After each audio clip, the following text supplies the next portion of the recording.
빗소리가 창문을 두드리던 그날 오후를 저는 평생 잊지 못할 겁니다. 테이블 위에 놓인 하얀 종이, 그 위로 떨어지는 빗물이 잉크를 번지게 만들었죠.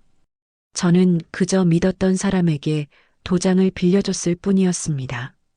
아니, 빌려준 게 아니었어요. 찍어준 거였죠. 딱! 도장이 종이에 닿는 소리가 들렸습니다. 그 소리가 제 인생을 바꿀 줄은 몰랐어요. 그게 제 인생에서 가장 큰 실수였습니다. 왜 그랬을까요? 어떻게 그럴 수 있었을까요? 누구를 믿었던 걸까요? 그날 저는 제 집 문서에 도장을 찍었습니다. 며느리 미정이가 건넨 서류였죠. 어머니, 여기만 찍어주시면 돼요. 그 말을 믿었어요. 화면이 천천히 클로즈업 됩니다. 서류 위에 제 이름, 김정순, 그리고 그 옆에 찍힌 붉은 도장. 이제부터 제 이야기를 들려드릴게요. 평범한 할머니가 어떻게 집을 잃었는지, 그리고 어떻게 다시 찾았는지, 그 모든 이야기를 말입니다. 저는 김정순입니다. 올해 72살이에요. 평생을 일해서 모은 돈으로 이 집을 샀죠. 2층짜리 단독주택이었어요. 크지는 않았지만 제게는 세상 그 무엇보다 소중한 곳이었습니다. 손녀 미나와 단둘이 사는 우리 집. 아침이면 미나가 학교 가기 전에 제가 차린 밥을 먹었어요. 할머니, 오늘 반찬 뭐예요? 미나가 식탁에 앉으며 물었죠. 미역국이랑 계란말이 해놨다. 저는 웃으며 대답했습니다. 미나는 제 유일한 손녀였어요. 아들 도윤이가 일찍 결혼해서 낳은 딸이죠. 도윤이는 지금 서울에서 작은 사업을 하고 있었어요. 며느리 미정이와 함께요. 그날도 평범한 오후였습니다. 초인종이 울렸어요. 미정이가 왔더군요. 어머니, 안녕하세요. 미정이는 언제나처럼 밝게 인사했습니다. 왔니, 들어와. 저는 반갑게 맞았죠. 미정이는 거실에 앉더니 가방에서 서류 뭉치를 꺼냈어요. 어머니, 잠깐 상의 드릴 게 있어서요. 그녀의 목소리는 진지했습니다. 무슨 일인데? 사업 자금이 좀 필요해서요. 은행에서 대출을 받으려는데 담보가 있으면 금리가 훨씬 낮아진대요. 저는 고개를 끄덕였어요. 그래서 어머니 집을 잠시만 제 이름으로 등기하면 어떨까 싶어서요. 세금도 절약되고 저희 사업 자금도 마련할 수 있고요. 일석이조잖아요. 잠시만. 제 이름으로 등기. 저는 뭔가 이상하다는 생각이 들었어요. 하지만 며느리가 거짓말을 할 리 없다고 생각했죠. 그게 가능한 거니? 물론이죠. 법적으로 아무 문제 없어요. 그냥 명의만 바꾸는 거예요. 집은 여전히 어머니 거고 저희는 그걸 담보로 은행에서 돈만 빌리는 거예요. 미정이의 설명은 논리적으로 들렸습니다. 제가 법을 잘 몰라서 그런 건지 아니면 정말 그런 건지 구분할 수가 없었어요. 도윤이도 알아. 당연하죠. 남편이 먼저 제안했어요. 어머니께 말씀드리기 전에 모든 걸 확인했고요. 그날 저녁 도윤이한테 전화가 왔습니다. 엄마, 미정이가 다녀갔어요. 응, 왔다 갔더라. 엄마, 미정이 말 믿어도 돼요. 제가 다 알아봤어요. 세금도 절약되고 저희 사업에도 도움이 되고요. 아들의 목소리는 확신에 차 있었어요. 그래도 집 명의를 바꾼다는 게 엄마, 걱정 마세요. 법적으로 아무 문제 없어요. 저희가 어머니를 어떻게 하겠어요. 그냥 형식적인 거예요. 형식적인 거. 그 말이 제 마음을 움직였습니다. 며칠 후 미정이가 다시 왔어요. 이번엔 서류를 들고 왔죠. 어머니, 이것만 하면 돼요. 여기에 도장만 찍어주시면 끝이에요.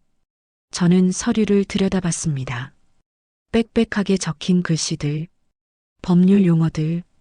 저는 글을 읽을 수 있었지만 무슨 말인지 이해할 수 없었어요. 이게 뭐라고 쓰여 있는 거니? 소유권 이전 동의서예요. 어머니가 저한테 집을 맡긴다는 거죠. 형식적으로요. 형식적으로. 그 단어가 또 나왔습니다. 저는 서랍에서 도장함을 꺼냈어요. 빨간 천에 쌓인 나무 도장. 제 이름이 새겨진 도장이었죠. 평생 중요한 순간마다 사용했던 도장이었습니다. 여기 찍으면 되는 거지. 네, 어머니. 여기요. 미정이가 가리킨 곳에 저는 도장을 찍었습니다. 딱 그 소리가 들렸어요. 도장이 종이에 닿는 소리, 잉크가 번지는 소리, 제 한숨 소리. 그 순간 묘한 불안감이 가슴을 스쳤습니다. 하지만 저는 그 감정을 무시했어요. 가족을 믿어야 한다고 생각했죠. 다 됐어요, 어머니. 감사합니다. 미정이는 서류를 챙겨서 가방에 넣었습니다. 그리고 환하게 웃으며 말했죠. 어머니, 저희가 사업 잘 되면 꼭 보답할게요. 그래, 잘 되길 바란다. 저는 미정이를 배웅하며 문을 닫았습니다. 그날 밤 저는 잠을 잘 이룰 수 없었어요. 뭔가 잘못됐다는 느낌이 계속 들었죠. 하지만 구체적으로 무엇이 잘못됐는지 알 수 없었습니다. 미나가 방에서 나와 물었어요. 할머니, 아직 안 주무세요? 응, 잠이 안 와서. 무슨 걱정 있으세요? 아니다. 할머니가 나이 들어서 그래. 미나는 자거라. 미나는 제 볼에 뽀뽀를 하고 방으로 들어갔습니다. 저는 창밖을 바라봤어요. 달이 구름에 가려져 있었죠. 어두운 밤이었습니다. 그때는 몰랐어요. 이게 제 인생에서 가장 어두운 시기의 시작이라는 걸. 다음 날 아침, 저는 평소처럼 미나에게 아침을 차려줬습니다. 할머니, 오늘 기분이 안 좋아 보여요. 그래. 잠을 잘 못 자서 그래. 할머니도 쉬셔야 해요. 미나의 목소리가 따뜻했어요. 제 유일한 손녀. 제 삶의 이유였죠. 그날 오후 저는 동네를 산책했습니다. 집 근처 공원을 걸으며 생각에 잠겼어요. 정말 괜찮은 걸까? 집 명의를 바꾸는 게 형식적이라고 했지만 뭔가 석연치 않았죠.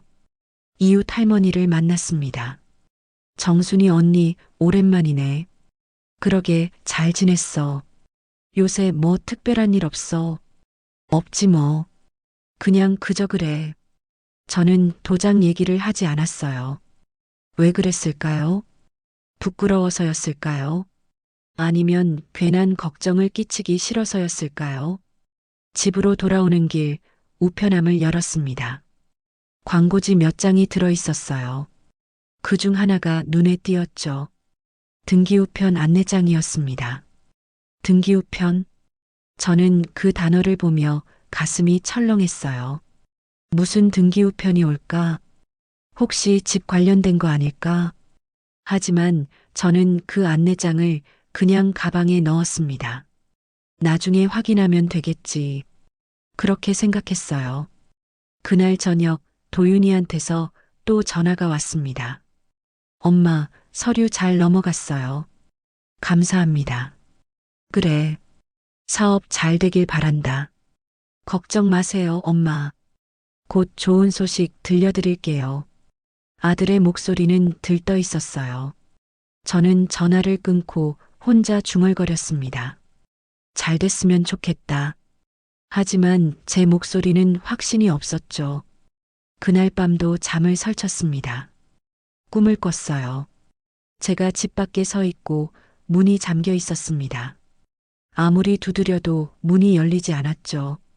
그 꿈에서 깨어났을 때 온몸이 땀으로 젖어 있었어요. 불길한 예감이었을까요?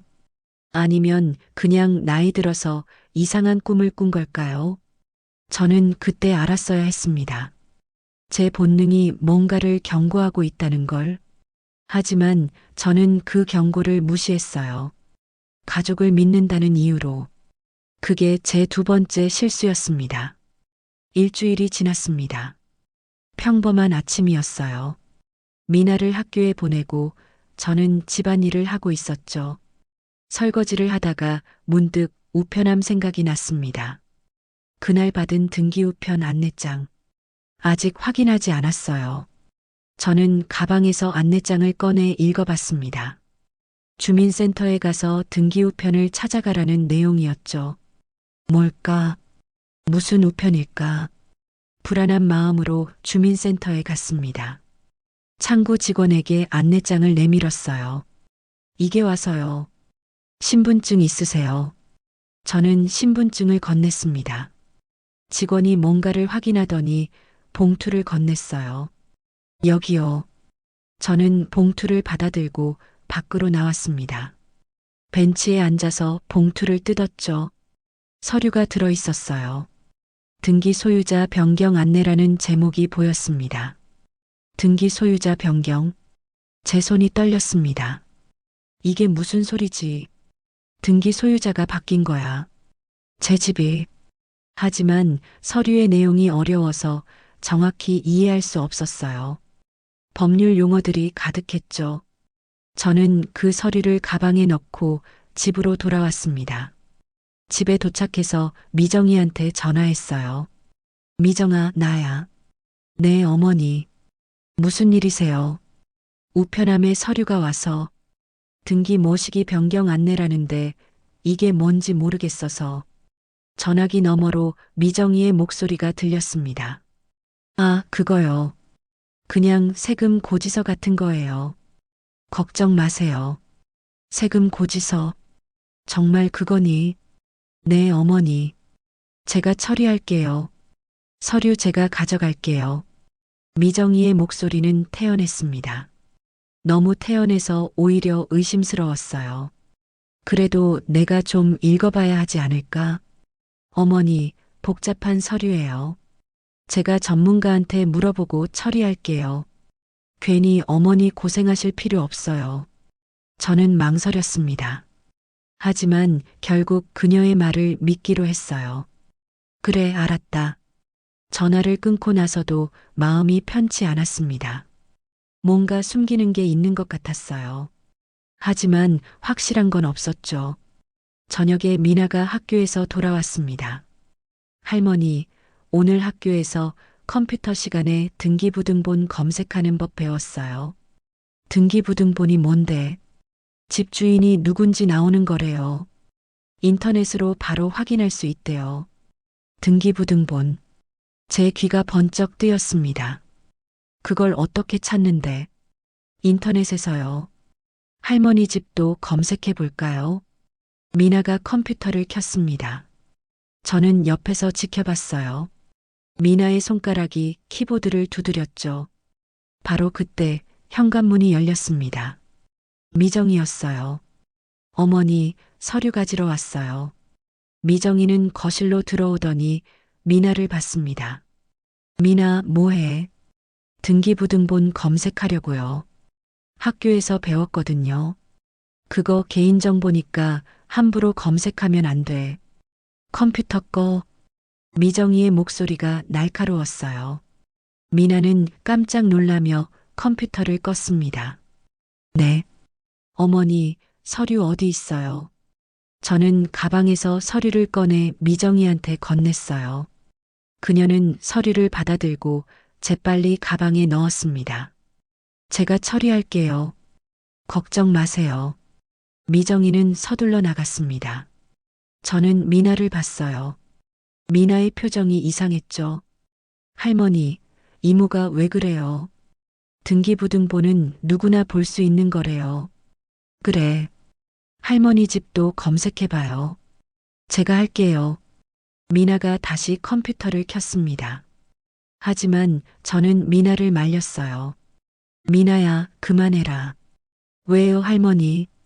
이모가 그러지 말래잖니. 미나는 고개를 갸웃거렸습니다. 이상한데.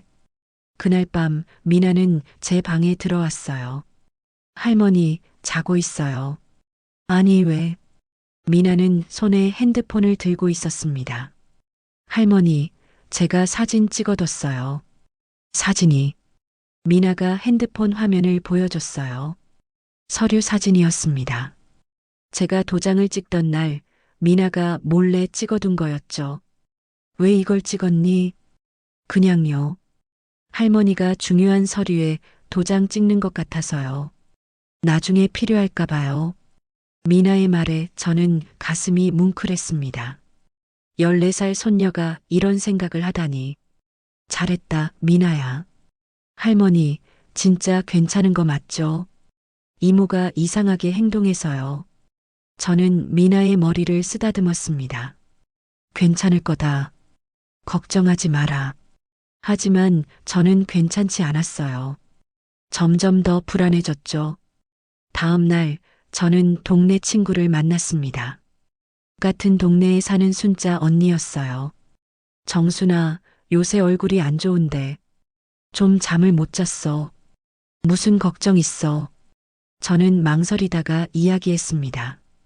며느리가 집 명의를 바꾸자고 했던 일, 도장을 찍었던 일, 이상한 서류가 왔던 일. 순자 언니의 얼굴이 굳었어요. 정순아, 그거 큰일 날 수도 있어. 왜? 집 명의를 바꾼다고. 그게 어떻게 형식적인 거야? 실제로 주인이 바뀌는 거지. 제 머릿속이 하얘졌습니다. 정말 빨리 확인해봐. 주민센터 가서 등기부등본 떼봐. 지금 집 주인이 누구로 되어 있는지.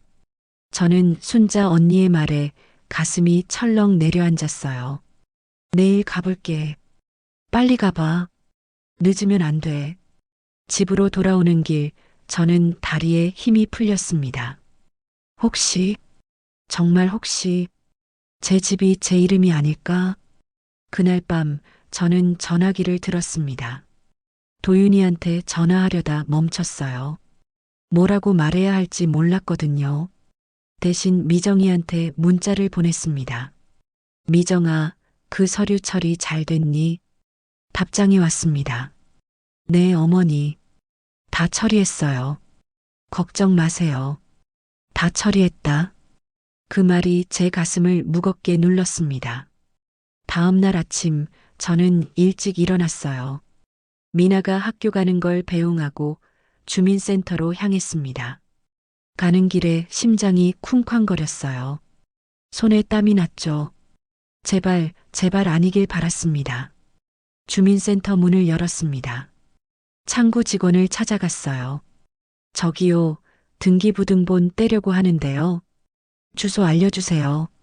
저는 제 집 주소를 말했습니다. 직원이 컴퓨터를 두드렸어요. 신분증 주세요.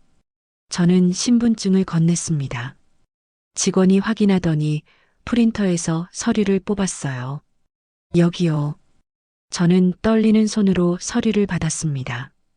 그리고 봤습니다. 소유자 란에 적힌 이름. 박미정. 제 이름이 아니었어요. 며느리 이름이었습니다. 서류가 손에서 떨어졌습니다.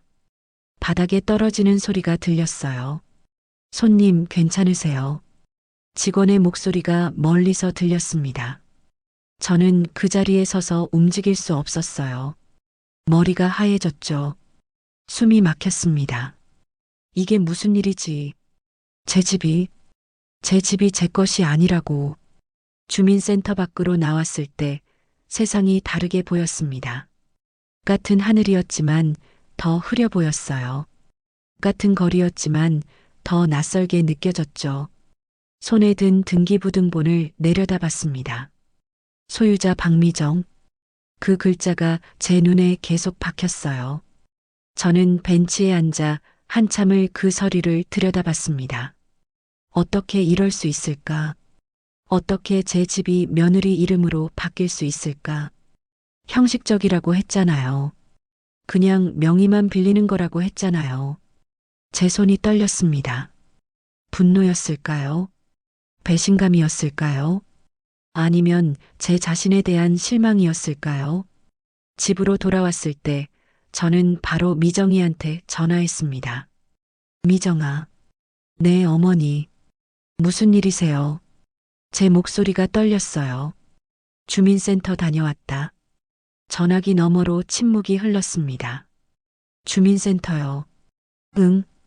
등기부등본 떼봤어. 또 침묵. 그래서 봤더니 집 주인이 내 이름으로 되어 있더구나. 어머니, 이게 무슨 일이니? 형식적이라며. 명의만 빌리는 거라며. 어머니, 제가 설명할게요. 설명은 무슨. 지금 당장 집으로 와. 도윤이도 데리고 와. 저는 전화를 끊었습니다. 2시간 후 미정이와 도윤이가 왔습니다. 거실 소파에 마주 앉았어요. 저는 등기부등본을 탁자 위에 놓았습니다. 이게 뭐니? 미정이는 서류를 봤지만 아무 말도 하지 않았어요. 도윤이가 먼저 입을 열었습니다. 엄마, 잠깐만요. 잠깐은 무슨. 내 집이 내 이름이 아니잖니. 엄마, 미정이도 힘들어서 그랬대요. 힘들어서. 힘들면 이렇게 하는 거니. 저는 도윤이를 똑바로 봤습니다. 너도 알았니? 집 명의가 완전히 바뀌는 줄 알았니? 도윤이는 고개를 숙였어요. 엄마, 죄송해요. 죄송하다고. 그럼 다야. 미정이가 입을 열었습니다. 어머니, 법적으로 문제 없어요. 인감도장이잖아요. 어머니가 주셨잖아요. 제 귀를 의심했습니다. 뭐라고? 어머니가 자발적으로 도장을 찍으셨어요. 강제로 한 게 아니에요. 미정이의 목소리는 냉정했습니다. 감정이 하나도 없었어요. 마치 업무를 처리하는 사람 같았죠. 내가 뭘 알고 찍었겠니? 너희가 형식적이라고 했잖아. 서류에 다 나와 있어요. 소유권 이전 동의서라고. 그걸 내가 어떻게 알아? 법률 용어 가득한 걸. 그래도 도장은 찍으셨잖아요. 저는 미정이를 멍하니 바라봤습니다. 이 사람이 제 며느리가 맞나? 지난 10년 동안 가족이라고 생각했던 사람이 맞나? 도윤아, 저는 아들을 봤습니다. 너는 뭐라고 할 거니? 도윤이는 고개를 들지 못했어요. 엄마, 죄송해요. 진짜 죄송해요. 죄송하다는 말만 하지 말고 이 상황을 어떻게 할 건지 말해봐. 침묵이 흘렀습니다. 긴 침묵 끝에 도윤이가 말했습니다. 엄마, 조금만 기다려주세요. 저희 사업이 잘 되면 집도 다시 엄마 명의로 돌려놓을게요. 언제? 1년 정도요. 1년. 1년이면 내가 이 집에서 쫓겨날 수도 있다는 거 아니니. 엄마, 그런 일은 없을 거예요. 없을 거라고. 지금 집주인이 미정이잖아. 미정이가 팔겠다고 하면 끝이잖아. 미정이가 끼어들었습니다. 어머니, 그런 일은 안 해요. 어머니를 어떻게 내쫓겠어요. 그럼 지금 이건 뭐니? 내 집을 내 이름으로 바꿔놓고 이게 내쫓는 게 아니면 뭐니? 법적으로 어머니가 동의하신 거예요. 법적으로 동의. 그 단어들이 제 가슴을 찔렀습니다. 너희가 나한테 거짓말한 거잖아. 형식적이라고 했잖아. 거짓말은 아니에요. 그냥 설명을 간략하게 한 거죠. 간략하게. 핵심을 빼먹은 게 간략한 거니. 저는 더 이상 말하고 싶지 않았어요. 화가 났지만 동시에 너무 슬펐습니다. 믿었던 사람들에게 배신당한 기분이었어요. 나가라. 어머니, 나가라고. 당장 나가. 도윤이와 미정이가 일어났습니다. 문 앞에서 도윤이가 돌아봤어요. 엄마, 진짜 죄송해요. 제가 해결할게요. 나가. 저는 고개를 돌렸습니다. 더 이상 보고 싶지 않았어요. 문이 닫히는 소리가 들렸습니다. 저는 혼자 거실에 남았어요. 등기부등본을 다시 들여다봤습니다. 박미정. 그 이름이 제 눈에 계속 들어왔죠. 어떻게 이럴 수 있을까? 눈물이 흘렀습니다. 멈출 수 없었어요. 평생을 모아서 산 집, 손녀와 함께 살던 집, 제 유일한 안식처였던 집, 그 집이 제 것이 아니었습니다.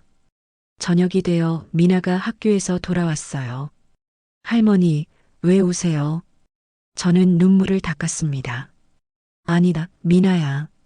할머니 눈에 먼지 들어가서. 할머니, 무슨 일 있었어요? 저는 미나에게 말할 수 없었어요. 어떻게 말해야 할까? 우리 집이 이제 제 것이 아니라고. 언제든 쫓겨날 수 있다고.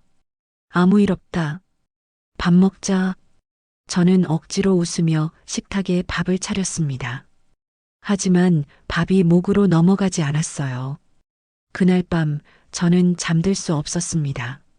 천장을 보며 생각했어요. 이제 어떻게 해야 할까? 이대로 포기해야 하나? 아니면 싸워야 하나? 싸운다면 어떻게 싸워야 할까? 법적으로 제가 도장을 찍은 게 맞으니까요. 제 실수였습니다. 제가 바보였어요. 하지만 이대로 포기할 순 없었습니다. 이건 제 집이에요.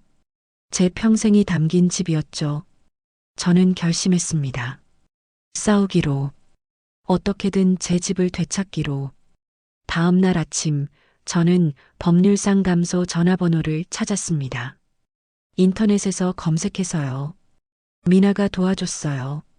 할머니, 이거 법률상담소 번호예요. 저는 전화를 걸었습니다. 떨리는 손으로. 여보세요, 법률상담소인가요?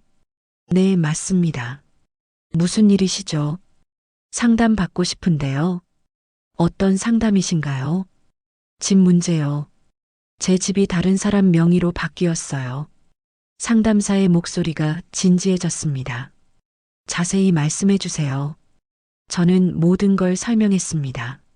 며느리가 왔던 일, 도장을 찍었던 일, 형식적이라고 했던 말, 그리고 등기부등본을 확인했던 일. 어머님 직접 오셔서 상담받으시는 게 좋겠습니다. 내일 오전에 시간 되세요. 네, 갈게요. 전화를 끊고 저는 한숨을 쉬었습니다. 한 걸음 나아간 기분이었어요. 미나가 물었습니다. 할머니, 무슨 일이에요? 우리 집이 왜요? 이제 더 이상 숨길 수 없었습니다. 미나야, 사실은 말이야.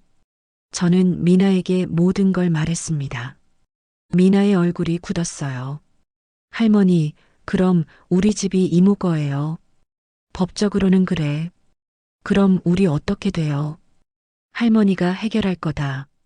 걱정하지 마라. 미나가 제 손을 꼭 잡았습니다. 할머니, 제가 도울게요. 제가 찍어둔 사진도 있잖아요. 제 가슴이 뭉클했습니다. 14살 손녀가 저를 위해 싸우겠다고 하다니.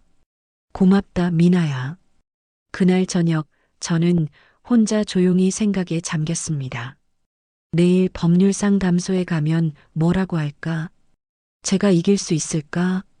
하지만 한 가지는 확실했어요. 저는 포기하지 않을 겁니다. 제 집을 되찾을 때까지, 제 이름을 되찾을 때까지. 이건 제 싸움이에요. 제 인생의 싸움이었습니다. 법률상담소는 오래된 건물 2층에 있었습니다. 계단을 오르며 가슴이 두근거렸어요. 혹시 제가 이길 수 없다고 하면 어떡하지? 법적으로 소용없다고 하면 어떡하지? 하지만 저는 용기를 냈습니다. 문을 열고 들어갔어요. 어서 오세요. 젊은 변호사가 맞아줬습니다.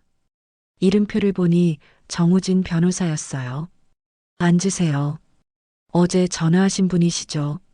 네, 맞습니다. 저는 가져온 서류들을 꺼냈어요. 등기부등본, 그리고 미나가 찍어둔 사진들. 정우진 변호사가 서류들을 꼼꼼히 살폈습니다. 한참을 보더니 고개를 들었어요. 어머님, 안타깝지만 소유권 이전이 완전히 끝났습니다. 제 가슴이 철렁 내려앉았어요. 그럼 방법이 없다는 건가요? 아니요. 방법은 있습니다. 저는 고개를 들었습니다. 위임 동의서에 기만이 있었다면 무효를 주장할 수 있습니다. 즉, 며느님이 어머님을 속여서 도장을 받았다는 걸 증명하면 됩니다. 어떻게 증명하나요? 어머님이 도장을 찍을 때 상황을 자세히 말씀해 주세요. 저는 그날을 떠올렸습니다. 미정이가 왔던 날, 서류를 내밀었던 순간, 며느리가 서류를 가져왔어요. 그리고 형식적인 거라고 했죠. 명의만 빌리는 거라고. 집은 여전히 제 거라고 했어요. 그 말을 들으셨군요. 네. 그래서 안심하고 도장을 찍었어요. 정우진 변호사가 메모를 했습니다. 그리고 서류 내용을 설명해 줬나요? 아니요. 그냥 여기 찍으라고만 했어요. 서류를 읽어보셨나요? 저는 고개를 숙였습니다. 읽었지만 무슨 말인지 이해하지 못했어요. 법률 용어가 너무 어려웠죠. 이해하시죠? 그게 핵심입니다.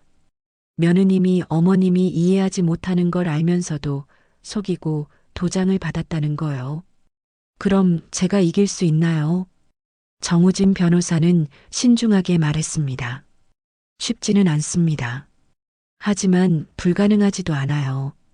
특히 이 사진들이 중요한 증거가 될 수 있습니다. 저는 미나가 찍어둔 사진들을 봤어요.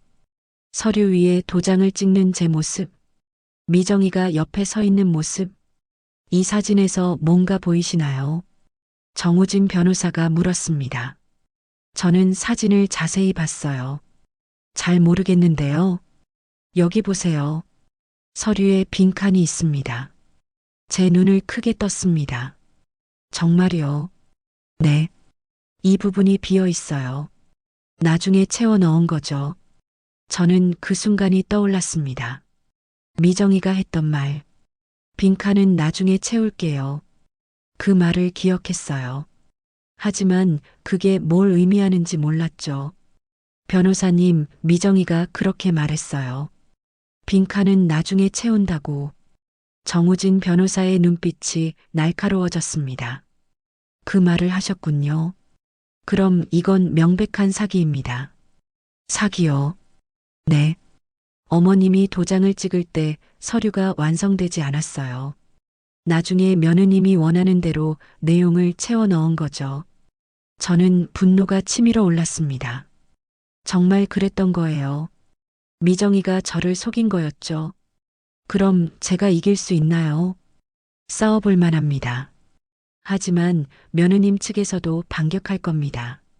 어머님이 치매가 있다거나 기억이 불확실하다거나 하는 식으로요. 저는 멀쩡해요. 알고 있습니다. 하지만 법정에서는 그런 걸 증명해야 합니다. 저는 긴 한숨을 쉬었습니다. 쉽지 않겠구나. 하지만 포기할 순 없었어요. 해보겠습니다. 좋습니다. 제가 도와드리죠. 우선 소송을 준비해야 합니다. 시간이 좀 걸릴 겁니다. 얼마나요? 최소 6개월에서 1년. 법정 일정에 따라 더 걸릴 수도 있어요. 1년. 긴 시간이었어요. 하지만 제게는 선택의 여지가 없었습니다. 알겠습니다. 저는 상담소를 나왔어요. 밖은 여전히 같은 세상이었지만 제 마음은 조금 달라져 있었습니다. 희망이 생겼어요. 작은 희망이었지만 그게 저를 지탱해줬죠. 집으로 돌아오는 길 저는 결심했습니다. 내가 바보라서 빼앗긴 거라면 그 바보의 힘으로 다시 찾겠다고. 집에 도착하니 미나가 기다리고 있었어요. 할머니, 어떻게 됐어요? 싸울 수 있대. 승산이 있대. 정말요. 미나의 얼굴이 환해졌습니다. 미나야, 내가 찍어둔 사진이 큰 도움이 된대. 진짜요. 다행이다. 저는 미나를 꼭 안았습니다. 고맙다, 미나야. 내가 없었으면 어떻게 했을까? 그날 저녁 저는 서재에 앉아 생각했어요. 앞으로 어떻게 해야 할까? 우선 증거를 모아야 했습니다. 미정이가 저를 속였다는 증거, 형식적이라고 말했다는 증거, 빈칸을 나중에 채운다고 했다는 증거. 저는 노트를 꺼내 기억나는 걸 하나씩 적었어요. 날짜, 시간, 장소, 대화 내용. 가능한 한 자세히 적었습니다. 밤늦게까지 쓰다 보니 손이 아팠어요. 하지만 멈출 수 없었죠. 이건 제 무기였으니까요. 다음 날 저는 주민센터에 갔습니다. 등기 이전 과정을 자세히 알아보기 위해서였어요. 어머님, 등기 이전은 언제 이루어졌나요? 직원이 물었습니다. 저는 날짜를 확인했어요. 제가 도장을 찍은 지 일주일 후였습니다. 일주일 만에 처리됐네요. 네. 빠르게 진행됐어요. 너무 빨랐어요. 의심스러울 정도로. 저는 관련 서류들을 모두 복사했습니다. 변호사한테 보여주기 위해서였죠. 은행에도 갔습니다. 혹시 미정이가 이 집을 담보로 대출을 받았는지 확인하기 위해서였어요. 담보대출 내역 확인하려고 하는데요. 집 소유자시면 가능합니다. 제가 전 소유자예요. 직원의 표정이 난처해졌습니다. 전 소유자시면 개인정보 보호 때문에 알려드릴 수 없어요. 그럼 어떻게 알 수 있나요? 현재 소유자의 동의가 있어야 합니다. 미정이의 동의. 그건 불가능했죠. 저는 은행을 나왔습니다. 좌절감이 밀려왔어요. 하지만 포기할 순 없었습니다. 법원에도 가봤어요. 소송 절차를 알아보기 위해서였죠. 소유권 이전 무효 소송이요. 직원이 말했습니다.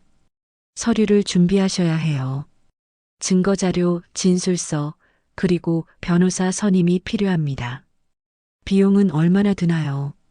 사건에 따라 다르지만 최소 몇백만 원은 필요합니다. 몇백만 원.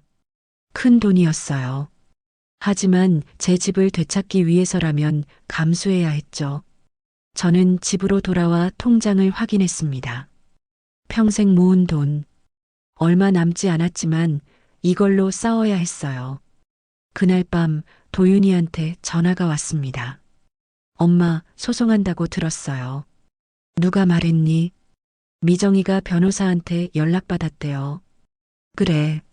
소송할 거다. 엄마, 그러지 마세요. 저희가 해결할게요. 어떻게 해결할 건데? 집을 돌려줄 거니? 시간이 필요해요, 엄마. 시간은 이미 충분히 줬다. 이제는 법으로 해결할 거야. 엄마. 저는 전화를 끊었습니다. 더 이상 들고 싶지 않았어요. 그날 밤 저는 창밖을 바라봤습니다. 별이 떠 있었어요. 어렸을 때 아버지가 말씀하셨던 게 생각났죠. 정순아, 별은 아무리 어두워도 빛을 잃지 않는다. 저도 빛을 잃지 않을 겁니다. 아무리 어려워도, 아무리 힘들어도, 이건 제 이름을 되찾는 싸움이에요. 제 존재를 증명하는 싸움이었습니다. 저는 다시 노트를 펼쳤어요. 그리고 계속 썼습니다. 제 이야기를, 제 진실을. 밤이 깊어갔지만 저는 멈추지 않았습니다. 써야 했어요. 기억해야 했죠. 이 모든 게 증거가 될 테니까요. 미나가 방에서 나와 물었습니다. 할머니, 아직도 안 주무세요? 응. 할 일이 있어서. 제가 도와드릴까요? 괜찮다. 미나는 자거라. 미나가 제 어깨에 손을 올렸어요. 할머니, 제가 있잖아요. 우리 같이 해요. 제 눈에 눈물이 맺혔습니다. 하지만 웃었어요. 그래. 우리 같이 하자. 그날 밤 저는 혼자가 아니라는 걸 느꼈습니다. 미나가 있었고 정우진 변호사가 있었고 진실이 있었어요. 그리고 무엇보다 포기하지 않는 제가 있었습니다. 소송 준비는 생각보다 복잡했습니다.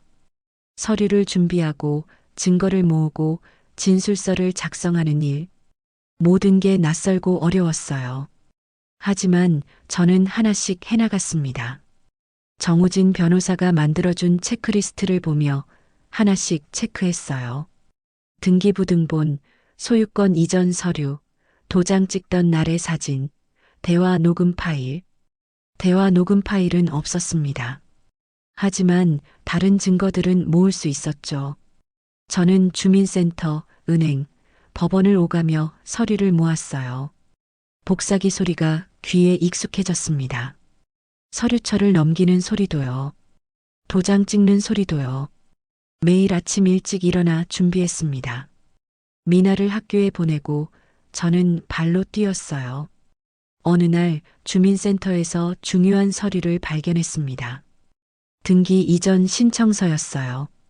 거기에 제 서명이 있었는데 뭔가 이상했죠. 이게 제 서명이 맞나요? 저는 직원에게 물었습니다. 직원이 확인하더니 고개를 끄덕였어요. 네, 맞습니다. 하지만 저는 확신할 수 없었어요. 제 서명 같기도 하고 아닌 것 같기도 했죠. 저는 그 서류를 복사해서 변호사한테 가져갔습니다. 변호사님, 이 서명 좀 봐주세요. 정우진 변호사가 서류를 자세히 살폈습니다. 필적 감정이 필요할 것 같습니다. 필적 감정이요. 네. 전문가한테 맡겨서 이게 어머님 서명이 맞는지 확인하는 거죠. 그렇게 할 수 있나요? 물론입니다. 법원에 신청하면 됩니다. 한 가지 희망이 더 생겼습니다. 하지만 미정이 쪽에서도 움직이고 있었어요. 어느 날 저녁, 낯선 사람이 집에 찾아왔습니다. 정장을 입은 남자였어요. 김정순 씨 맞으십니까? 네, 맞는데요. 저는 박미정 씨의 변호사입니다. 명함 드리겠습니다. 남자가 명함을 건넸어요. 저는 받지 않았습니다. 무슨 일로 오셨나요? 어머님, 소송을 취하하시는 게 좋을 것 같습니다. 왜요? 법적으로 승산이 없으니까요. 어머님이 자발적으로 도장을 찍으셨잖습니까? 속아서 찍은 거예요. 그걸 증명할 수 있습니까? 저는 말문이 막혔습니다. 또한 어머님의 건강 상태도 문제가 될 수 있습니다. 치매 진단을 받으셨다는 이야기를 들었는데요. 뭐라고요? 저는 치매 없어요. 하지만 며느님 측에서는 그렇게 주장할 겁니다. 어머님의 증언이 불확실하다고요. 제 가슴에 분노가 치밀어 올랐습니다. 나가세요. 어머님 생각해 보세요. 이 소송은 어머님에게 도움이 안 됩니다. 나가라고요. 저는 문을 열었습니다. 남자는 한숨을 쉬며 나갔어요. 문을 닫고 나서 저는 주저앉았습니다. 다리에 힘이 풀렸죠. 치매. 그들이 저를 치매 환자로 만들려고 한다고요. 미나가 달려왔습니다. 할머니, 괜찮으세요? 괜찮다, 미나야. 지금 온 사람 누구예요? 나쁜 사람이야. 미나가 제 손을 꼭 잡았어요. 할머니, 무서워요. 저는 미나를 안았습니다. 괜찮아. 할머니가 지킬게. 하지만 솔직히 저도 무서웠어요. 이길 수 있을까? 정말 제 집을 되찾을 수 있을까? 다음 날 저는 병원에 갔습니다. 치매 검사를 받기 위해서였어요. 의사 선생님이 여러 가지 질문을 했습니다. 오늘이 며칠이죠? 대통령이 누구죠? 100에서 7씩 빼보세요. 모든 질문에 정확히 답했어요. 검사 결과가 나왔습니다. 어머님, 인지 기능에 전혀 문제 없으십니다. 정말요? 네. 같은 연령대에서도 아주 우수한 수준입니다. 저는 안도의 한숨을 쉬었습니다. 진단서를 받아 변호사한테 가져갔어요. 잘하셨습니다, 어머님. 이게 중요한 증거가 됩니다. 하지만 싸움은 계속됐습니다. 미정이 측에서 명예훼손으로 고소하겠다는 통보가 왔어요. 제가 주변 사람들한테 미정이를 사기꾼이라고 말하고 다닌다는 거였죠. 변호사님, 어떡하죠? 걱정 마세요. 사실을 말한 건 명예훼손이 아닙니다. 오히려 이런 위협은 며느님 측이 불리하다는 증거예요. 저는 조금 안심했습니다. 그러던 어느 날 도윤이가 집에 왔어요. 오랜만이었죠.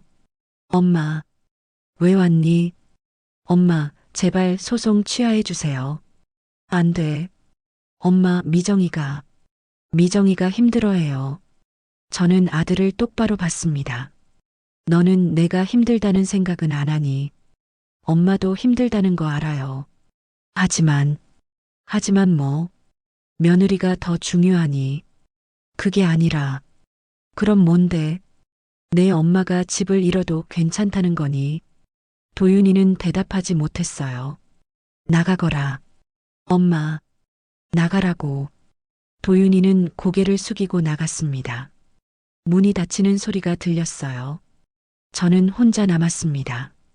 또다시 그날 밤 미나가 제 방에 왔어요. 할머니, 이거 봐요. 미나가 핸드폰을 보여줬습니다. 화면에는 영상이 재생되고 있었어요. 제가 도장을 찍던 날의 영상이었습니다. 미나야, 이걸 어떻게 해? 제가 그날 몰래 찍어뒀어요. 사진만 있는 줄 알았는데 영상도 있었어요. 영상을 봤습니다. 제가 서류를 보는 모습, 미정이가 여기 찍으시면 돼요라고 말하는 모습, 그리고 제가 이게 뭐라고 쓰여 있는 거니라고 묻는 모습, 그리고 결정적으로 미정이가 형식적인 거예요라고 말하는 장면이 녹음되어 있었습니다. 저는 미나를 꼭 안았습니다. 미나야, 내가 우리를 살렸구나. 할머니, 이거 도움돼요. 엄청 도움돼. 이게 결정적 증거야. 저는 즉시 변호사한테 연락했습니다. 늦은 시간이었지만 급했어요. 변호사님, 영상 증거를 찾았어요. 영상이요. 저는 영상을 설명했습니다. 정우진 변호사의 목소리가 흥분되어 있었어요. 어머님, 이거 대단한 증거입니다. 내일 당장 가져오세요. 다음 날 저는 미나와 함께 법률사무소에 갔습니다. 변호사가 영상을 봤어요. 완벽합니다. 이걸로 기만 사실을 증명할 수 있어요. 정말요? 네.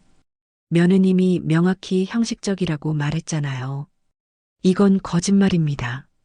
실제로는 완전한 소유권 이전이었으니까요. 희망이 보였습니다. 정말로 이길 수 있을 것 같았어요. 그날 저녁 저는 혼자 조용히 앉아 있었습니다. 창밖을 바라보며 생각했어요. 드디어 싸울 준비가 됐구나. 제대로 된 무기를 갖춘 거야. 미나가 옆에 왔습니다. 할머니, 우리 이길 수 있을까요? 이길 거다, 미나야. 꼭 이길 거야. 제 목소리에는 확신이 담겨 있었습니다. 이제 시작입니다. 진짜 싸움이. 하지만 저는 준비가 되어 있었어요. 제 이름을 되찾을 준비. 제 집을 되찾을 준비. 밤하늘을 올려다봤습니다. 별들이 반짝이고 있었어요. 아버지가 말씀하셨던 것처럼 저도 빛을 잃지 않을 겁니다. 내 이름 내가 되찾을 거야. 그게 제 외침이었습니다. 제 다짐이었어요. 법정에 서는 날이 왔습니다. 평생 처음 서보는 법정이었어요. 높은 천장, 엄숙한 분위기, 판사님이 앉아 계신 단상. 모든 게 낯설고 긴장됐죠. 저는 검은색 옷을 입고 갔습니다. 정우진 변호사가 단정하게 입으라고 조언해줬거든요. 미나도 함께 왔어요. 방청석에 앉아서 저를 지켜봤습니다. 반대편에는 미정이와 그녀의 변호사가 앉아 있었어요. 미정이는 저를 보지 않았습니다. 고개를 돌리고 있었죠. 도윤이도 왔었어요. 하지만 미정이 편에 앉았습니다. 제 가슴이 아팠어요. 제 아들이 제 편이 아니라니. 기립. 법정 경위가 말했습니다. 모두가 일어섰어요. 판사님이 입장하셨죠. 착석하세요. 우리는 자리에 앉았습니다. 제 심장이 빠르게 뛰었어요. 재판이 시작됐습니다. 원고 측, 즉, 제 변호사가 먼저 진술했습니다. 존경하는 재판장님, 이 사건은 명백한 사기입니다. 피고 박미정 씨는 원고 김정순 씨를 속여 집 소유권을 가로챘습니다. 미정이 측 변호사가 반박했어요. 재판장님, 이는 원고의 일방적 주장일 뿐입니다. 원고는 자발적으로 인감도장을 찍었습니다. 법적으로 아무 문제가 없습니다. 양측의 공방이 시작됐습니다. 정우진 변호사가 증거를 제출했어요. 등기부등본, 서류 사진, 그리고 미나가 찍은 영상. 재판장님, 이 영상을 봐주시기 바랍니다. 법정에 영상이 재생됐습니다. 큰 화면에 제 모습이 나왔어요. 도장을 들고 있는 제 모습, 미정이가 설명하는 모습, 그리고 결정적인 대화가 들렸습니다. 이게 뭐라고 쓰여 있는 거니? 형식적인 거예요, 어머니. 명의만 빌리는 거예요. 법정이 조용해졌습니다. 정우진 변호사가 말을 이었어요. 보시다시피 피고는 원고에게 거짓 정보를 제공했습니다. 형식적이라고 말했지만 실제로는 완전한 소유권 이전이었습니다. 미정희 측 변호사가 반박했습니다. 재판장님, 이는 피고의 설명 방식일 뿐입니다. 원고가 서류를 읽어보고 판단했어야 합니다. 원고는 고령입니다. 법률 용어를 이해하기 어려웠습니다. 그렇다면 전문가의 도움을 받았어야죠. 그건 원고의 책임입니다. 공방이 계속됐습니다. 저는 긴장한 채로 앉아 있었어요. 판사님이 입을 여셨습니다. 원고 측 증인을 불러주시기 바랍니다. 제 차례였습니다. 저는 증인석에 올랐어요. 선서를 했습니다. 양심에 따라 사실만을 말하겠습니다. 정우진 변호사가 질문을 시작했습니다. 원고님, 피고가 처음 방문했을 때 어떤 말을 했나요? 사업 자금이 필요하다고 했어요. 집 명의를 잠시 빌려달라고 했죠. 잠시 빌려달라고. 네. 형식적인 거라고 했어요. 집은 여전히 제 거라고요. 그 말을 믿으셨습니까? 네. 며느리니까 믿었어요. 서류 내용을 이해하셨나요? 저는 고개를 저었습니다. 아니요. 법률 용어가 너무 어려웠어요. 피고가 설명해 줬나요? 아니요. 그냥 여기 찍으라고만 했어요. 미정희 측 변호사가 반대 신문을 시작했습니다. 원고님, 서류를 읽어보셨나요? 읽었지만 이해하지 못했어요. 왜 이해하지 못하셨죠? 법률 용어가 어려워서요. 그렇다면 왜 도장을 찍으셨습니까? 저는 말문이 막혔습니다. 며느리를 믿어서요. 믿는 것과 서류를 확인하는 건 다른 문제 아닙니까? 저는 가족을 믿었어요. 하지만 법적으로는 원고님이 동의한 겁니다. 인감도장을 찍었으니까요. 제 가슴이 답답했습니다. 정우진 변호사가 다시 질문했어요.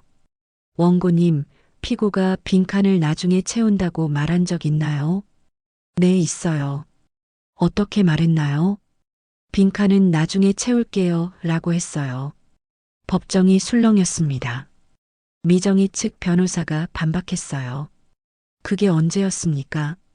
정확히 기억하십니까? 도장을 찍던 날이에요. 증거가 있습니까? 영상에 나와 있어요.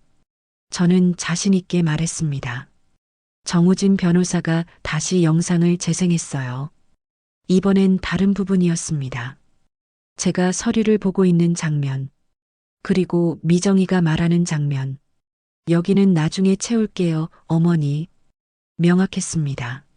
미정이가 빈칸을 나중에 채운다고 말했어요. 판사님이 물으셨습니다. 피고 측, 이에 대해 해명하시겠습니까? 미정이가 일어났습니다. 그녀의 표정은 창백했어요. 재판장님, 그건 단순한 실수였습니다. 실수요? 네. 서류 작성 과정에서 빠뜨린 부분이 있었어요. 하지만 원고에게는 형식적이라고 말했습니다. 이는 거짓 아닙니까? 미정이는 대답하지 못했어요. 그녀의 변호사가 끼어들었습니다. 재판장님, 피고의 표현이 부적절했을 수는 있습니다. 하지만 사기 의도는 없었습니다. 의도가 없었다고요. 정우진 변호사가 반박했습니다. 재판장님, 피고는 등기 이전을 일주일 만에 처리했습니다. 비정상적으로 빠른 속도입니다. 이는 계획적이었다는 증거입니다. 증거들이 하나씩 제출됐습니다. 등기 이전 신청서, 은행 대출 서류, 그리고 필적 감정 결과.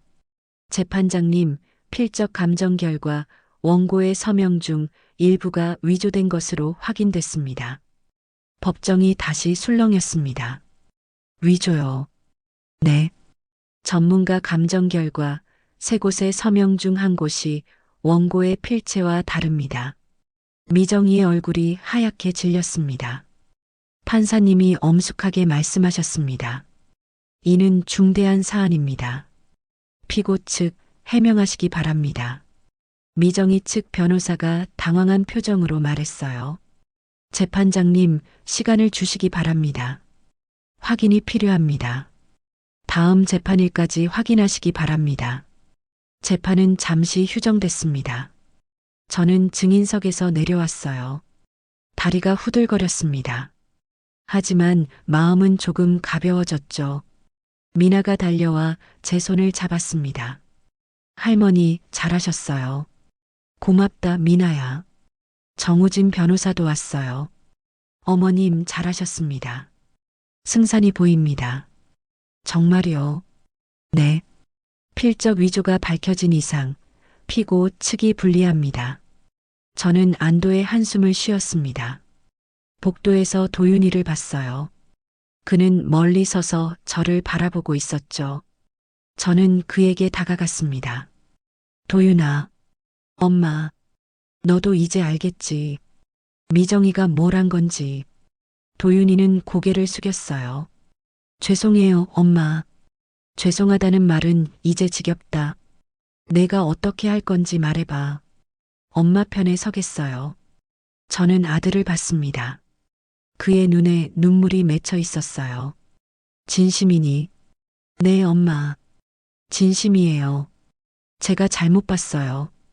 미정이를 잘못 믿었어요. 저는 아들의 어깨를 툭 쳤습니다. 이제라도 정신 차렸으면 됐다. 다음 재판일이 왔습니다. 이번엔 최종 변론이었어요. 양측이 마지막 주장을 펼쳤습니다. 정우진 변호사가 말했습니다. 존경하는 재판장님, 이 사건은 명백한 기만에 의한 소유권 강탈입니다. 피고는 원고를 속였고 서명을 위조했으며 계획적으로 집을 가로챘습니다. 정의를 바로 세워주시기 바랍니다. 미정이 측 변호사도 최선을 다해 변론했어요. 하지만 증거 앞에서는 무력했습니다. 판사님이 선고를 내리셨습니다. 피고 박미정의 행위는 사문서 위조 및 기만에 의한 재산 강탈로 판단됩니다. 원고 김정순에게 집 소유권을 복귀시키고 피고에게는 징역 1년의 집행유예 2년을 선고합니다. 망치가 내려쳤습니다. 딱! 그 소리가 들렸어요. 제 인생을 바꾼 도장 소리와는 다른 소리. 정의의 소리였습니다. 저는 그 자리에 주저앉아 울었습니다. 기쁨의 눈물이었어요. 안도의 눈물이었죠. 미나가 달려와 저를 안았습니다. 할머니, 이겼어요. 우리 이겼어요. 그래, 미나야. 우리가 이겼다. 정우진 변호사도 축하해줬어요. 어머님, 축하드립니다. 고맙습니다, 변호사님. 변호사님이 아니었으면 어떻게 됐을지. 어머님이 포기하지 않으셨기 때문입니다. 저는 법정을 나왔습니다. 밖은 맑은 날씨였어요. 햇살이 따스했죠. 도윤이가 기다리고 있었습니다. 엄마. 응. 정말 죄송해요. 저는 아들을 안았습니다. 이제 됐다. 다 지나갔어. 앞으로는 엄마 편에 설게요. 그래. 믿는다. 집으로 돌아오는 길, 저는 가볍게 걸었습니다. 세상이 밝아 보였어요. 제 집이 다시 제 것이 됐습니다. 제 이름이 돌아왔어요. 판결이 나고 한 달이 지났습니다. 법원에서 보낸 서류가 왔어요. 등기 소유자 변경 안내였습니다. 이번에는 제 이름으로 소유자 김정순, 그 글자를 보며 눈물이 났습니다. 드디어 돌아왔구나. 제 이름이, 제 집이. 저는 주민센터에 가서 등기부등본을 다시 떼봤어요. 확인하고 싶었거든요. 소유자 김정순 맞습니다. 직원의 말을 들으며 저는 웃었습니다. 진짜 제 거예요. 이제 아무도 빼앗을 수 없는 제 집. 집으로 돌아와 거실에 섰습니다. 같은 집이었지만 다르게 느껴졌어요. 더 소중하게 느껴졌죠. 미나가 학교에서 돌아왔습니다. 할머니, 오늘 기분 좋아 보여요. 응, 기분 좋단다. 축하해요, 할머니. 저는 미나를 꼭 안았어요. 미나 덕분이야. 내가 영상 찍어뒀으니까. 할머니가 포기 안 하셨으니까요. 그날 저녁 도윤이한테 전화가 왔습니다. 엄마, 미정이가 집행유예를 받았어요. 알고 있다. 엄마, 미정이가 진짜 반성하고 있어요. 저는 한숨을 쉬었습니다. 그래. 엄마, 한번 만나주실 수 있으세요? 왜? 사과하고 싶대요. 저는 망설였어요. 만나고 싶지 않았거든요. 하지만 도윤이의 목소리에는 간절함이 있었습니다. 알겠다. 만나주마. 일주일 후 미정이가 왔습니다. 초라한 모습이었어요. 화장기 없는 얼굴, 수척한 몸, 정과는 다른 사람 같았죠. 어머니, 미정이가 고개를 숙였습니다. 죄송합니다. 정말 죄송합니다. 저는 아무 말도 하지 않았어요. 그녀를 지켜봤습니다. 어머니께 용서받을 자격이 없다는 거 알아요. 하지만 그래도 말씀드리고 싶었어요. 제가 정말 잘못했다고. 왜 그랬니? 돈이 필요했어요. 사업이 안 됐고 빚이 쌓였어요. 그래서 시어머니 집을 빼앗았니? 미정이는 울기 시작했습니다. 죄송해요. 정말 죄송해요. 저는 그녀를 봤어요. 미웠습니다. 하지만 동시에 불쌍했어요. 돈 때문에 사람이 이렇게까지 변할 수 있구나. 미정아. 네, 어머니. 나는 집을 되찾았다. 법적으로 끝났어. 하지만 내 마음은 아직 끝나지 않은 것 같구나. 어머니. 내가 널 용서한다고 내 죄책감이 사라지는 건 아니야. 그건 내가 스스로 해결해야 해. 미정이는 고개를 숙였어요. 하지만 한 가지는 말해줄 수 있다. 집은 내 것이지만 피는 여전히 내 것이다. 어머니, 너는 여전히 내 아들의 아내야. 내 손녀의 엄마고. 그건 변하지 않아. 미정이가 소리내어 울었습니다. 어머니, 감사합니다. 정말 감사합니다. 저는 일어섰어요.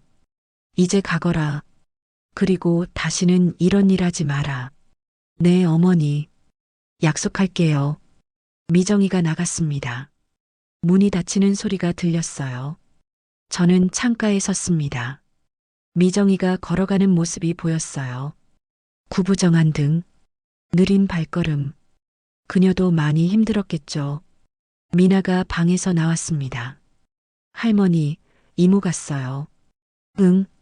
할머니는 대단하세요. 왜? 용서하시잖아요. 저는 미나를 봤어요. 용서가 아니야, 미나야. 그냥 놓아주는 거지. 똑같은 거 아니에요. 아니란다. 용서는 상대를 위한 거고 놓아주는 건 나를 위한 거야. 나는 더 이상 미정이한테 마음 쓰고 싶지 않아.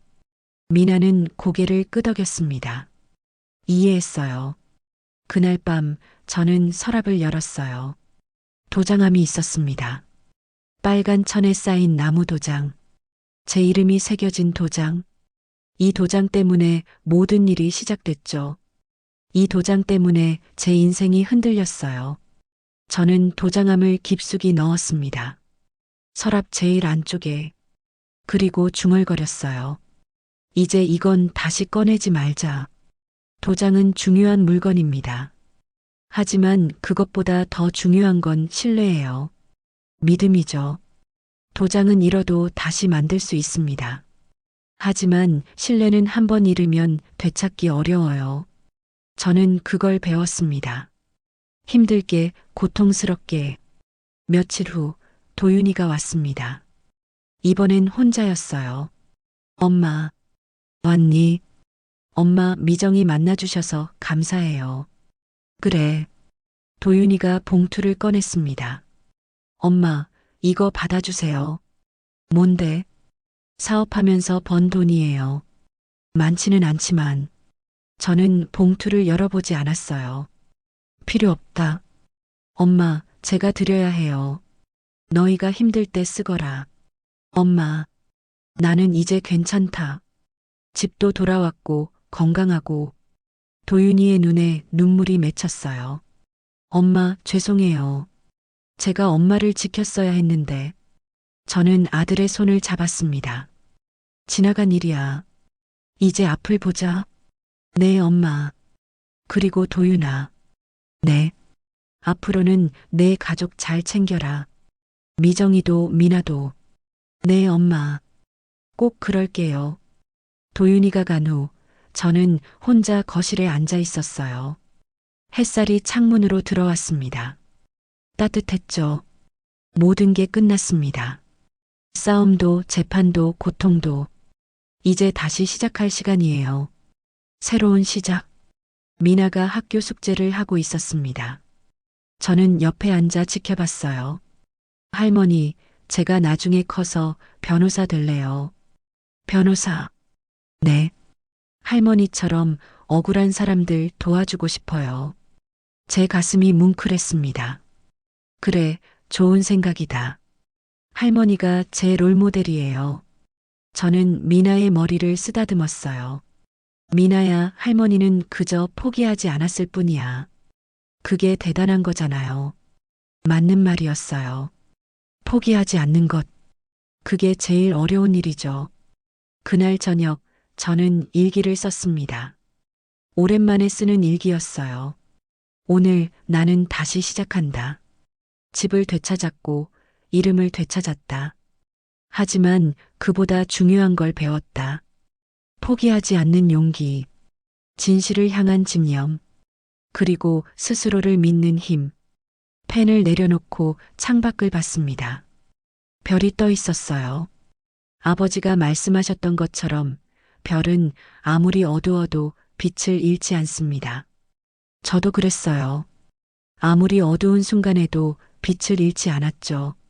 그게 제가 이길 수 있었던 이유입니다. 1년이 흘렀습니다. 계절이 한 바퀴 돌아 다시 봄이 왔어요. 집 앞 마당에 꽃이 피었습니다. 개나리, 진달래, 목련. 봄을 알리는 꽃들이었죠. 저는 아침마다 마당에 나가 꽃들을 봤어요. 생명력이 느껴졌습니다. 힘든 겨울을 이겨낸 생명력. 미나는 중학교 3학년이 됐습니다. 키도 많이 자랐어요. 이제 제 키를 넘어섰죠. 할머니, 저보다 작아지셨네요. 그래, 미나가 많이 컸구나. 할머니는 안 늙으셨어요. 더 젊어지신 것 같아요. 저는 웃었습니다. 정말 그런 기분이었어요. 마음이 가벼워져서일까요? 짐을 내려놓아서일까요? 어느 날 저는 중요한 결정을 했습니다. 집을 미나 명의로 공동 등록하기로요. 법무사 사무실에 갔습니다. 서류를 작성하며 법무사가 물었어요. 전부를 손녀분 명의로 하실 건가요? 아니요. 공동 명의로 할 거예요. 왜 그러시죠? 혼자보다 함께가 낫잖아요. 법무사는 웃으며 고개를 끄덕였습니다. 서류가 완성됐어요. 이번엔 제대로 읽어봤습니다. 모든 내용을 확인했죠. 더 이상 속지 않을 겁니다. 여기 서명하시면 됩니다. 저는 펜을 들었어요. 도장이 아닌 펜으로 천천히 정성스럽게 제 이름을 썼습니다. 김정순. 그리고 옆에 미나의 이름도 적었어요. 김미나. 우리 이름이 나란히 있었습니다. 할머니와 손녀. 함께 이 집을 지켜나갈 사람들. 완료됐습니다. 축하드려요. 집으로 돌아와 미나에게 말했습니다. 미나야, 이제 이 집은 우리 둘 거야. 네. 할머니. 할머니가 없어도 너는 이 집에서 안전할 거야. 할머니, 그런 말씀하지 마세요. 미나가 제 손을 꼭 잡았어요. 괜찮다, 미나야. 할머니는 언젠가 가야지. 하지만 이 집은 남을 거야. 내가 지킬 거고. 네, 할머니. 꼭 지킬게요. 그날 이후 저는 새로운 일을 시작했습니다. 동네 아이들에게 글을 가르치는 공부방을 열었어요. 집 1층 거실을 개조해서요. 처음엔 3명으로 시작했습니다. 이웃집 아이들이었죠. 학원 가기 힘든 아이들, 공부가 어려운 아이들. 할머니, 이거 어떻게 풀어요? 천천히 읽어봐라. 답은 문제 안에 있단다. 아이들을 가르치며 저는 기쁨을 느꼈어요. 제가 누군가에게 도움이 된다는 게 뿌듯했죠. 한 달이 지나자 아이들이 늘었습니다. 5명, 7명, 10명. 입소문이 났어요. 정순 할머니 공부방 정말 좋아요. 공짜로 가르쳐 주시는데 너무 잘 가르치세요. 저는 돈을 받지 않았습니다. 그냥 나누고 싶었어요. 제가 받은 도움을 다른 사람들에게 돌려주고 싶었죠. 어느 날 한 아이가 물었습니다. 할머니, 할머니는 왜 이렇게 해주세요? 왜긴, 할머니가 좋아서지. 공짜로요. 응, 돈보다 중요한 게 있단다. 뭔데요? 마음이지. 사람의 마음. 아이는 고개를 끄덕이며 웃었어요. 공부방을 운영하며 저는 많은 걸 배웠습니다. 아이들한테서요. 순수함, 호기심, 배우고자 하는 열망. 어른이 되면 잃어버리는 것들이죠. 하지만 아이들은 가지고 있었어요. 할머니, 저 나중에 크면 선생님 될래요. 그래, 좋은 꿈이구나. 할머니처럼 착한 선생님이 될 거예요. 제 눈에 눈물이 맺혔습니다. 기쁨의 눈물이었어요. 봄이 깊어졌습니다. 마당의 꽃들이 만개했어요. 저는 아침마다 꽃들에게 물을 줬습니다. 미나가 함께 물을 주기도 했어요. 할머니, 이 꽃 이름이 뭐예요? 개나리란다. 예쁘다. 봄을 제일 먼저 알리는 꽃이지. 할머니도 봄 같으세요. 저는 미나를 봤어요. 왜? 따뜻하고 밝으니까요. 제가 따뜻하고 밝다고요. 1년 전만 해도 상상할 수 없었던 말이에요. 도윤이는 가끔 들렀습니다. 미정이와 함께요. 미정이는 많이 변했어요. 겸손해졌고 조심스러워졌죠. 저를 대할 때도 존중하는 마음이 느껴졌습니다. 어머니, 식사하셨어요? 응, 먹었다. 제가 반찬 좀 만들어 왔어요. 고맙구나. 어색했습니다. 하지만 나쁘지 않았어요. 시간이 지나면 나아지겠죠. 어느 토요일 가족이 모두 모였습니다. 도윤이, 미정이, 미나, 그리고 저. 저녁 식사를 함께 했어요. 제가 만든 음식이었습니다. 어머니 음식이 제일 맛있어요. 미정이가 말했습니다. 진심이 담긴 목소리였어요. 많이 먹어라. 식사 후 우리는 거실에 앉아 이야기를 나눴습니다. 평범한 대화였어요. 날씨, 일상, 사소한 것들. 하지만 그게 좋았습니다. 평범한 게 얼마나 소중한지 이제 알아요.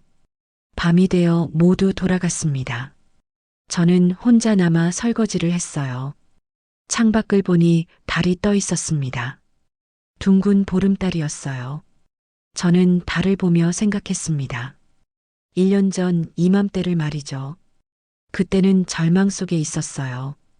집을 잃고 배신당하고 혼란스러웠죠.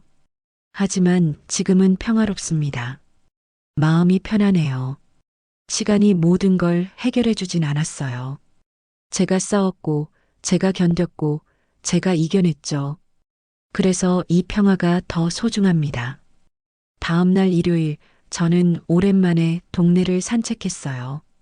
공원을 걸으며 이웃들을 만났습니다. 인사를 나눴죠. 정순 씨, 요새 얼굴이 좋아 보여요. 그래요. 기분이 좋아서요. 공부방도 잘 되고 있다면서요. 네, 아이들이 열심히 해요. 좋은 일 하시네요. 칭찬을 들으며 저는 뿌듯했습니다. 남에게 도움이 되는 삶. 그게 제가 원했던 거예요. 공원 벤치에 앉아 쉬었습니다. 새소리가 들렸어요.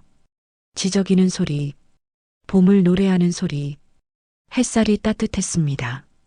살갗에 닿는 봄 햇살. 저는 눈을 감았어요. 깊게 숨을 들이마셨죠. 평화로웠습니다. 진짜 평화였어요. 집으로 돌아오는 길 꽃집을 지나쳤습니다. 예쁜 꽃들이 보였어요. 저는 꽃집에 들어가 장미 한 다발을 샀습니다. 빨간 장미였죠. 어디 선물하시게요? 아니요. 제게요. 집에 돌아와 장미를 화병에 꽂았습니다. 거실 테이블 위에 향기가 퍼졌어요. 미나가 학교 갔다 와서 장미를 봤습니다. 할머니, 꽃 사셨어요. 응, 예쁘지. 누가 선물한 거예요? 할머니가 할머니한테 선물한 거야. 미나가 웃었습니다. 할머니 귀여워요. 할머니가 귀엽다니. 네, 제일 귀여워요. 저는 미나를 안았어요. 따뜻했습니다. 그날 저녁 저는 일기를 썼습니다. 오늘 나는 행복하다. 집이 있고 손녀가 있고 할 일이 있다. 더 이상 바랄 게 없다. 도장은 잃었지만 이름은 남았다. 그리고 사람의 이름은 믿음 위에 서 있을 때 가장 빛난다. 펜을 내려놓고 저는 미소 지었어요. 이제 알겠어요. 진짜 중요한 게 뭔지. 소유가 아니라 존재. 가진 게 아니라 사는 방식. 저는 집을 되찾았지만 그보다 더 중요한 걸 얻었습니다. 저 자신을 되찾았어요. 제 가치를, 제 존엄을. 밤이 깊어갔습니다. 저는 침대에 누워 천장을 봤어요. 고요했습니다. 평화로운 고요 속에서 저는 잠들었습니다. 편안하게, 두려움 없이 내일 또 봄이 올 거예요. 따뜻한 봄이, 희망의 봄이, 그리고 저는 그 봄을 맞이할 준비가 되어 있습니다. 2년이 더 흘렀습니다. 지금은 늦봄이에요. 5월의 어느 화창한 오후입니다. 저는 마당에 앉아 노트를 펼치고 있어요. 제 이야기를 쓰고 있죠. 처음부터 끝까지. 펜이 종이 위를 미끄러집니다. 사각사각 소리가 들려요. 공부방에서 아이들의 웃음소리가 들립니다. 오늘도 5명의 아이들이 와서 공부하고 있어요. 미나는 이제 고등학생입니다. 꿈을 향해 달려가고 있죠. 변호사가 되겠다는 꿈. 할머니가 제 영웅이에요. 미나가 그렇게 말했을 때 저는 울었습니다. 기쁨의 눈물이었어요. 제가 누군가의 영웅이라니. 평범한 할머니가. 하지만 미나는 진심이었어요. 할머니는 포기하지 않으셨어요. 끝까지 싸우셨잖아요. 맞습니다. 저는 포기하지 않았어요. 도장을 잃었지만 마음의 도장을 다시 찾았습니다. 믿음이라는 도장, 용기라는 도장, 사랑이라는 도장. 그 도장들은 누구도 빼앗을 수 없어요. 바람이 불어옵니다. 따뜻한 봄바람이에요. 꽃향기가 실려옵니다. 마당에 핀 장미 향기. 새소리가 들립니다. 지저귀는 소리. 생명의 노래. 저는 펜을 내려놓고 하늘을 봅니다. 구름 한 점 없는 맑은 하늘이에요. 그 하늘을 보며 저는 생각합니다. 집은 벽돌로 지어집니다.